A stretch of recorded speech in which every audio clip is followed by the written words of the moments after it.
My name is Clarissa Monroe, 28 years old. When my mom first told me we couldn't afford Christmas for the kids this year, I wanted to believe her. She sat at my kitchen table, wringing her hands, her voice trembling like she was confessing a crime. Groceries are ridiculous. Rent keeps climbing. Honey, I just don't have it in me this year. Her eyes shimmered with tears. She even dabbed at them with the corner of a napkin like she couldn't hold back. I nodded, trying to be the good daughter. I told myself I understood. Everyone was struggling. We didn't need extravagance. We could make do with a simple breakfast together, a quiet holiday. She said it broke her heart that the grandkids wouldn't have much under the tree, but we could all be grateful for what we had. I hugged her before she left and promised I'd bring cinnamon rolls. Something warm, something small. Christmas morning came quietly. My daughter, Kay, 6 years old and still bathed in the magic of childhood, bounced out of bed in sparkly thrift store pajamas I'd wrapped myself the night before. Her hair was a tangle of soft curls, her cheeks pink with expectation. She twirled once in the living room, the tree lights reflecting off the tiny snow globe I'd found at a thrift shop for $2. "Do you like it?" I asked, heart in my throat. She smiled, hugging the globe like it was treasure. "I love it, Mommy." I thought maybe that was enough. Maybe simplicity could heal disappointment. Maybe gratitude could stretch far enough to cover the gaps. She didn't whine, didn't pout, just smiled in her new pajamas and set the snow globe on the table like it was priceless. For a moment, I let myself breathe. Then I made the mistake of opening Facebook. The first thing that hit me was noise. A live video autoplayed, the volume blaring before I could stop it. Laughter, screaming, the crackle of a fireplace. My stomach tightened before my brain even caught up. It was my mom's living room, not mine, hers, the same living room she'd cried in, saying she couldn't afford Christmas. Except here, it was glowing. A massive tree, ornaments glittering like jewelry, a roaring fire, and dozens, no, hundreds, of wrapped gifts spread across the carpet like a department store display. Boxes flying, shiny paper raining down. My sister Lindsay's 3 kids tearing into brand names: Apple, Nike, Lego, Beats. One of her twins squealed while ripping open a PS5. In the corner of the screen, my mom laughed louder than I'd ever heard, recording the whole thing like it was the happiest morning of her life. The toast in my mouth turned to sawdust. Beside me, Kay froze. She leaned closer, her eyes wide, lips parted. She didn't say anything right away. She just watched as the twins squealed and my mom clapped, her voice chiming. "This is what Christmas is supposed to feel like." Finally, Kay whispered, so quiet I almost missed it. "Mom, why didn't Santa come to us?" My throat closed. I couldn't answer her, couldn't form a single word. My fingers moved without permission, scrolling, screenshotting. First the video, then the pile of gifts, then my banking app. A transfer, December 3rd, $2,400, wired straight to my mom. The memo line, "Mortgage, love you." My vision blurred, my breath came shallow. The betrayal hit so sharp it almost felt physical, like a knife twisting under my ribs. I posted 2 screenshots, one of the money I'd sent, the other of their extravagant Christmas morning. Above it, I typed a single word: canceled. I turned off my phone and sat in silence. But silence didn't last. At exactly 8:45 a.m., the pounding started. Not knocking. Pounding. Fists on wood like she was ready to break it down. When I opened the door, my mom stood there, hair a wild mess, slippers on, her coat flapping open like she'd run across town without fastening it. Her face was flushed with rage, eyes wild. She shoved her way inside before I could speak, her voice already rising. "How dare you air private things on Facebook? You don't understand. Lindsay's kids needed this. They've been through so much. You made me look like a liar. You're being petty. You're—" Her words blurred into a roar. Kay peeked from the hallway, clutching her snow globe against her chest like a shield. I stood there, hands trembling but my voice steady, waiting until Mom's shouting ran out of steam. Then I asked the only question that mattered. "Did you use the mortgage money I sent for their Christmas?" The air shifted. Her jaw tightened. Her gaze fell to the floor, then flicked up at Kay, then back to me. She didn't say yes, but she didn't say no either. Instead, she muttered, "I had to even things out. They'd have been crushed without it." Something cold spread through me. I told her to leave. For a moment, her mouth opened like she wanted to fight, to spit more excuses, but something in my face must have stopped her.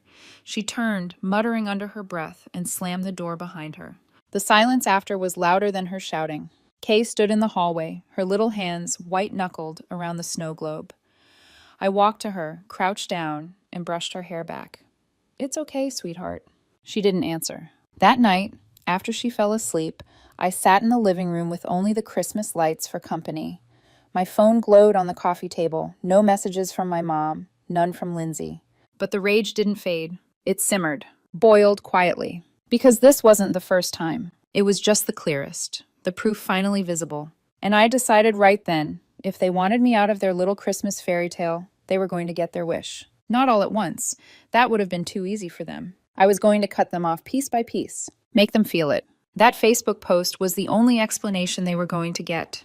The silence that followed was loud enough to reveal everything they weren't saying. But deep down I knew. This wasn't over. Not by a long shot. The days after Christmas carried a strange quiet. Not peace. Never peace. Just silence. Heavy and deliberate.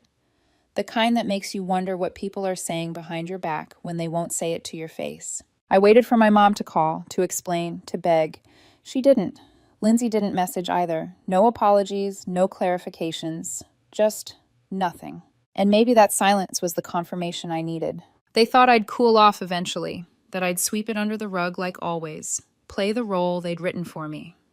The strong one, the giver, the dependable daughter who paid the bills without complaint. Not this time. So I started slow. The first cut was clean and simple. They were all still on my phone plan. My mom, my dad, even Lindsay's oldest. 3 extra lines draining money out of my account every month. I canceled them all in one click. That evening, a text popped up from Lindsay's number. "Our phones just stopped working. Is there an outage?"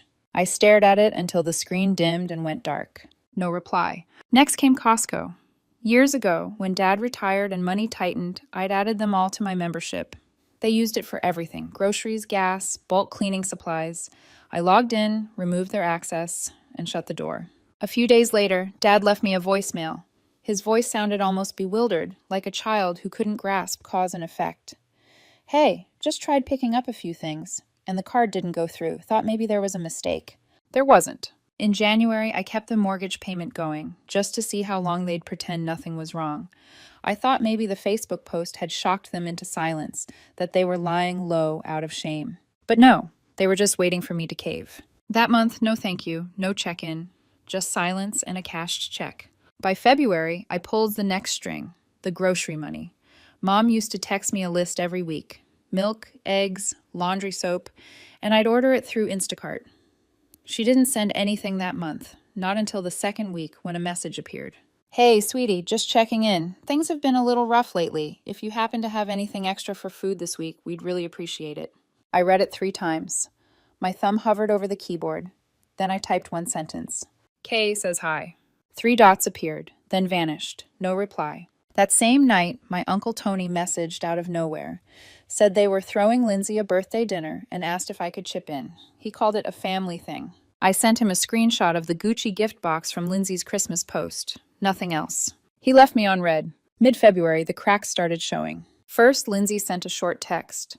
"Mom said you've been acting weird. You okay?" Then a longer one. "Look, I know you're upset, but this has gotten out of hand.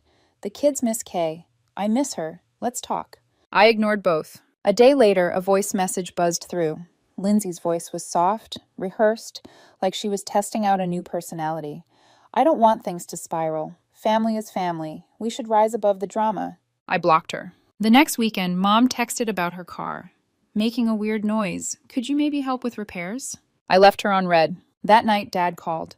I almost didn't pick up, but something told me to answer. At first, his tone was calm, measured. "I want to visit. Talk things through. No yelling." I said no. That's when the real reason slipped out. His voice sharpened, just a hint of desperation. "So, you're just going to let the house go? Just like that?" "Yes," I said. Silence stretched on the line, then I hung up. 3 days later, Lindsay posted a quote on her Instagram story. White text on a black background. "Cutting people off doesn't make you heartless. It makes you honest." I almost laughed. They were trying to paint themselves as the victims, as if I hadn't been the one feeding their lives for years. By March, things went quiet again. A silence so thick it felt like a trap. No calls, no texts, no birthday invitations, no guilt-laden requests, just absence. But silence doesn't always mean peace. Sometimes it means planning. I could feel it in my bones. They weren't done. And then Easter came. I hadn't planned anything big. Just a small backyard egg hunt for Kay, a basket with chocolates, a few plastic eggs filled with jelly beans. She didn't need grand gestures, just laughter, a little sugar, and the thrill of finding an egg in the grass. We were sitting on the porch painting eggs when her iPad pinged. She rarely got messages. Her contacts list was locked down tight. Me, her teacher, 2 cousins. I wiped my hands, walked over, and glanced at the screen. It was a video from my mom. I clicked. And there it was again. Lindsay's kids, holding up giant Easter baskets stuffed with branded toys, gift cards, even cash. Behind the camera, my mom's voice rang out, syrupy and triumphant. "You guys better thank the Easter Bunny. This is what love looks like." One of the twins looked up and asked, "Are we going to see Kay?" And my mom answered, clear as a bell, "No, not this year. Her mommy's being difficult again." I froze. Kay had been watching over my shoulder. She didn't cry. She didn't say a word. She just stood up, carried her little paintbrush inside, and closed her bedroom door without asking. That broke me. Not because of what Mom said, but because of how quietly my daughter accepted it. Like she already knew. Like she had expected it. That night, I opened my laptop, logged into the mortgage account, and canceled the recurring payment. No warning, no explanation. Let them figure it out when the bill came due. I called a locksmith the next morning and changed the locks on my house, just in case. Because I knew now. This wasn't about money anymore. It was about control. And I was done giving it to them. By April, the silence had turned into something darker. It wasn't absence anymore. It was calculation. The kind of quiet that hums with menace, like a storm pressing against closed windows.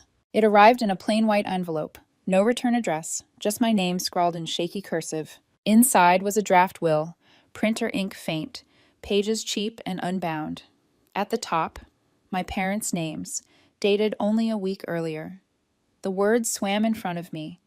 We, being of sound mind, leave our home, belongings, and all financial assets to our daughter Lindsay, who has remained faithful and supportive through our final years. No inheritance is to be given to our daughter Clarissa, who has chosen to separate herself from this family. Taped to the front was a yellow post-it, 4 words in my mother's unmistakable handwriting. You made your choice. My hands went cold. It wasn't the will itself that gutted me. I didn't care about their house or their belongings, most of which I had paid for anyway. It was the message. They were rewriting the story, casting me as the selfish daughter, the betrayer. I slid the pages into a drawer and poured a glass of wine, but my stomach churned long after midnight. 2 days later, the whispers started. Emails from people I hadn't spoken to in years. Old coworkers, acquaintances, even a high school friend. "Hey, just checking in. Your mom mentioned you've been going through a rough patch. Hope you're okay. Lindsay told me you've been acting different. If you need to talk, I'm here." Piece by piece, they were constructing a narrative. Not just to me, to the world. And it worked, at least at first. People pitied them, reached out to me cautiously like I was fragile, unstable, exactly how my family wanted me to look. Then came the flyer. Kay came home from art class with it folded into her backpack. A church food drive, innocent enough. But attached to it was a sticky note. God doesn't turn his back on family. Maybe you shouldn't either. My blood ran hot. I called the community center. The receptionist hesitated, then told me they'd already had complaints about a woman loitering in the parking lot 3 afternoons in a row. Said she claimed she was waiting for her granddaughter. They were reviewing security footage. I didn't need to see it. I already knew who it was. That night, a new Facebook account appeared in my inbox. No profile picture, no posts. The name was Family First. The message, "Your daughter doesn't deserve to grow up like this. She deserves us. You'll regret this when she's older." I didn't block it, not yet. I wanted to see what else they'd try. The next 3 days brought a steady drip of poison. Screenshots of old family photos, pictures of Kay from years past, even clips of my parents' house decorated for Easter. Then came the voice message. Not words, just breathing. Slow, heavy, gravel crunching underfoot. They wanted to rattle me, but something in me had shifted. I wasn't scared anymore. I was documenting. I opened a Google Doc and began a ledger. Dates, times, screenshots, every message, every photo. I even snapped pictures of the flyer, the sticky note, the fake will. If they wanted to play games, I'd build a record strong enough to choke them with. But even walls of evidence can't stop a chill when it crawls up your spine. So I called my cousin, Tara. She had always kept her distance, called my mom stage 5 manipulative years before I had the courage to say it out loud. I told her everything. She didn't sound surprised, but she told me something I wasn't expecting. Lindsay told a friend you lost everything, Tara said, that you're having a breakdown, that Kay's not even in school, and CPS might be involved soon. She said the family is ready to step in if needed. My stomach dropped. They weren't just smearing me, they were building a case. A fake one, but dangerous all the same. Then Tara added, my friend's a paralegal. She saw that will. If they actually mailed it knowing it's fake, that's not just manipulation. That's fraud. That's legally traceable. For the first time in months, I felt something shift, a flicker of power. This wasn't just toxic anymore. This was criminal. The next day, I booked an appointment with a family lawyer. I walked into his office with a binder full of printouts, voice memos, screenshots.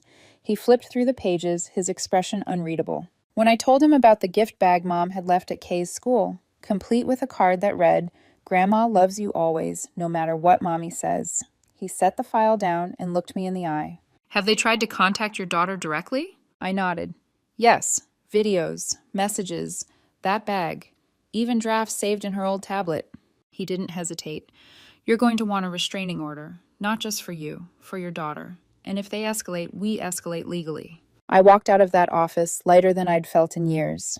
For once, I wasn't reacting. I was protecting. A week later, the papers were filed. I didn't tell my family. Let the court system deliver the message. The day the notice arrived, my mom left a 2-minute voicemail. Her voice cracked with tears, rambling about how I was punishing them for loving Kay too much. We only wanted her to know we're still here. You're poisoning her against us. Then she said something that froze my blood. She asked about us, Clarissa. She misses us. She said she doesn't understand why you're doing this. But she hadn't. Not once. Kay had adjusted with grace, sleeping better, laughing more, drawing pictures of superheroes with sparkly markers. She had never once mentioned missing them. They were lying, using my daughter's voice as a weapon. That night, I sat across from Kay at the dinner table. Between bites of macaroni, I asked casually, do you ever miss Christmas at Grandma's? She shrugged. It was loud, and they didn't like my doll. That was it. No heartbreak, no longing. I kissed the top of her head and decided right then, whatever my family was planning, they weren't going to get near her again. Because now I wasn't just withdrawing. I was severing. The restraining order was supposed to be the end, a legal wall they couldn't climb. But people like my family don't respect walls. They chip at them, test the edges, look for cracks. The first crack came on a Monday morning. Nothing unusual. Cartoons humming in the background. Kay singing to herself while I packed her lunch. My phone buzzed once, then again, 6 times in half an hour, all from blocked numbers. I ignored them. Then a text slipped through, using a third-party app to bypass the block. The name flashed across my screen like a ghost. Lindsay. Her message was short. She's going to hate you when she's older. We would have given her everything. You took that away. I set the phone down without answering. Later that afternoon, the school called. The secretary's voice was uneasy. Hi, Clarissa. Someone came in asking to pick up Kay. She claimed to be your mother, said there was an emergency. When we asked for ID, she said it was in the car and left. I froze. They checked the cameras. A woman in a baseball cap and sunglasses. The build, the walk. I didn't need confirmation. It was her. That same hour, I called my lawyer, then the police. Attempted custodial interference. Violation of the restraining order. We added it to the file. That was the last time they tried in person, but they weren't done. They just shifted tactics. One evening, while helping Kay adjust her old drawing tablet, I stumbled across drafts saved in the Notes app. Not drawings. Messages. Hi, sweetheart. We miss you so much. Santa kept your presents here. Don't worry. Mommy doesn't let us talk to you, but we still love you. You can write back anytime. It'll be our little secret. They hadn't sent them, just saved them in drafts, waiting for her to find them. Worse, there were uploads to the cloud. Old photos of her bedroom at my parents' house. Voice memos saying, we love you, Kay. We're still here. I turned to her, heart hammering. Have you seen these? She nodded once, eyes cast down. I didn't tell you, because I didn't want you to feel bad. She had been protecting me. That broke something in me. That night, I boxed the tablet, wiped it clean, and bought her a new one, locked down tighter than Fort Knox. I changed every account, every password. Then I sat her down. I didn't give her the ugly details, but I told her the truth. Sometimes people, even people who say they love us, don't make safe choices. We're not mad. We're just done. She studied me for a second, then asked, "So they're not coming back?" I swallowed. "No, not anymore." She didn't cry. She smiled. "Can we bake cookies this weekend?" "Yes, baby, we can." That night, another burner message arrived. A string of numbers for a username. The message, "She'll never forgive you." I typed one word in reply, "Enough."